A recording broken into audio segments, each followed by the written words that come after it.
കൂട്ടുകാരെ ആ ഒരു ബ്രിഞ്ചാൾ കിട്ടിയിട്ടുണ്ട്. അപ്പോൾ ഇതിനെ ഞാനൊന്ന് ചൂടാൻ പോവാം. ഇത് വാഷ് ചെയ്ത് കൊണ്ട് വെച്ചു. ഇനി ഇതിനെ ചെറിയ ചെറിയ കട്ട് ചെയ്തിട്ട് അതിൻ്റെ ഉള്ളിലേക്ക് ഈ മുളകുകൾ വെച്ച് വെളുത്തുള്ളിയും വെച്ചിട്ട് വേണം ചൂടാൻ. ചുട്ടൊരു ചമ്മന്തി അരയ്ക്കാൻ വേണ്ടിയിട്ട് കേട്ടോ. അപ്പോൾ ഇതേ ബ്രിഞ്ചാളെ ചൂടാൻ വെച്ചു. ഈ ബ്രിഞ്ചാളിൻ്റെ ഒരു പ്രത്യേകത എന്താണെന്ന് വെച്ചിട്ടുണ്ടെങ്കിൽ ഈ ബ്രിഞ്ചാളിന് കയ്പൊന്നുമില്ല. മറ്റുള്ള വഴുതനങ്ങയൊക്കെ അരിഞ്ഞ് വെള്ളത്തിലിടുകയൊക്കെ ചെയ്യണം. ഇത് വലിയ ബ്രിഞ്ചാളാട്ടോ. ഇങ്ങനെ കടയിൽ നിന്ന് കിട്ടിയത്. മുകളിൽ കുറച്ച് വെളിച്ചെണ്ണയൊക്കെ തേച്ചു ഇങ്ങനെ ചൂടാൻ വെച്ചേക്കുക. ഇത് വെച്ചിട്ടൊരു ചപ്പാത്തിക്കൊക്കെ ഉണ്ടാക്കുന്ന ഒരു കറി ഉണ്ടാക്കാൻ വേണ്ടിയിട്ട്. അപ്പോൾ 2 തക്കാളിയും കൂടെ വെച്ചിട്ടുണ്ട്. തക്കാളി ചൂടാൻ വയ്ക്കുക.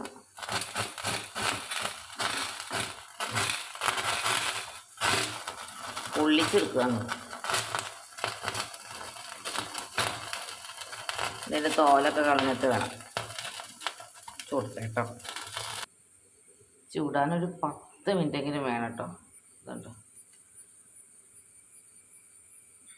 ഈ ഉള്ളൊക്കെ വെന്തിട്ടുണ്ട്.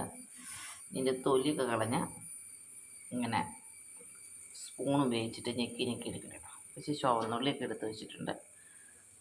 തക്കാളിയുടെ തൊലിയും കളയാം. അപ്പം ഞെക്കി പീച്ചിക്കൊണ്ട് വരാം കേട്ടോ. ഇതുണ്ടാക്കണതിൻ്റെ റെസിപ്പി ഞാൻ കുറേ നേരം നോക്കി. അപ്പോൾ അവർ ഈ ഹിന്ദിക്കാരുണ്ടാക്കണേ കാണിക്കണം. അപ്പം എനിക്കത് അത്ര വലിയ ഇഷ്ടമൊന്നുമില്ല. ഏതാണ്ട് മസാലയൊക്കെ ചേർക്കുന്നു. അപ്പം ഞാൻ എൻ്റേതായ രീതിയിലായിട്ട് ഇത് ഉണ്ടാക്കണം. കടുക് പൊട്ടിച്ചു.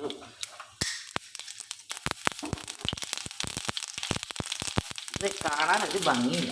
എന്താ അത് കാരണം ഞാൻ പാത്രം ഇതൊരു ഭംഗിയായിക്കോട്ടെ എന്നൊക്കെ പാത്രം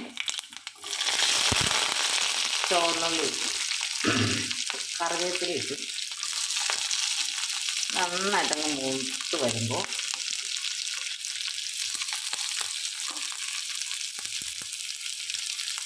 ഉപ്പും ചേർത്തൊന്ന് മൂപ്പിച്ചിട്ട് കേട്ടോ. മിക്സ് ചെയ്യുമ്പോൾ ഒരു 1/2 സ്പൂൺ കാശ്മീരി മുളക് പൊടിയുണ്ട്, പിന്നെ മഞ്ഞൾപ്പൊടിയുണ്ട്, പിന്നെ ഇത് അതിനകത്ത് ഇട്ടാണ് മുളക് ചുട്ടത്. ഒരു നരിയണം. പിന്നെ ഇടയ്ക്ക് 2 കാന്താരി മുളക് ഇട്ടാണ്, പിന്നെ വെളുത്തുള്ളി. ഇതെല്ലാം ഒന്ന് വരട്ടെ കേട്ടോ. തോല് ഇരിക്കണം. ഇതാണ് ഇതിൻ്റെ അവസ്ഥ.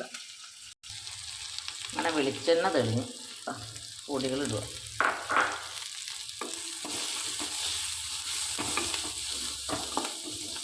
പൊടികളിട്ടിട്ട് ഒരു മൂത്ത മണം വരിക. അന്നേരം ഇതെല്ലാം ചേർത്ത്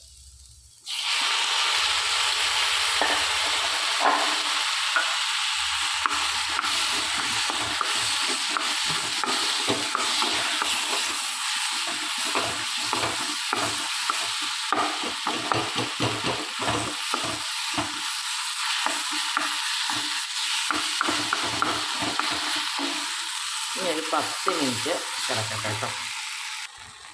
ഇപ്പോൾ ഇത് കാണാൻ ഒരു ഭംഗിയൊക്കെ ഉണ്ടല്ലേ. ഇതെങ്ങനെ കഴിക്കുന്നതിന് ടേസ്റ്റ് എന്ന് പറഞ്ഞാൽ ഒരു വ്യത്യസ്തമായ ടേസ്റ്റാണ്. നല്ലതാണ്, എനിക്ക് ഇഷ്ടപ്പെട്ടു. മറ്റേ വഴുതനങ്ങ കഴിക്കുന്നതോ അല്ല. ചപ്പാത്തിക്ക് കഴിക്കാം, ചോറിന് കഴിക്കാം. അപ്പോൾ നമ്മൾ ട്രൈ ചെയ്ത് നോക്കട്ടോ. പിന്നെ ഞാനിവിടെ ചപ്പാത്തി ഉണ്ടാക്കിക്കൊണ്ടിരിക്കാം. ചപ്പാത്തി ഞാനിങ്ങനെ പാത്രത്തിൽ അടച്ചു വയ്ക്കും.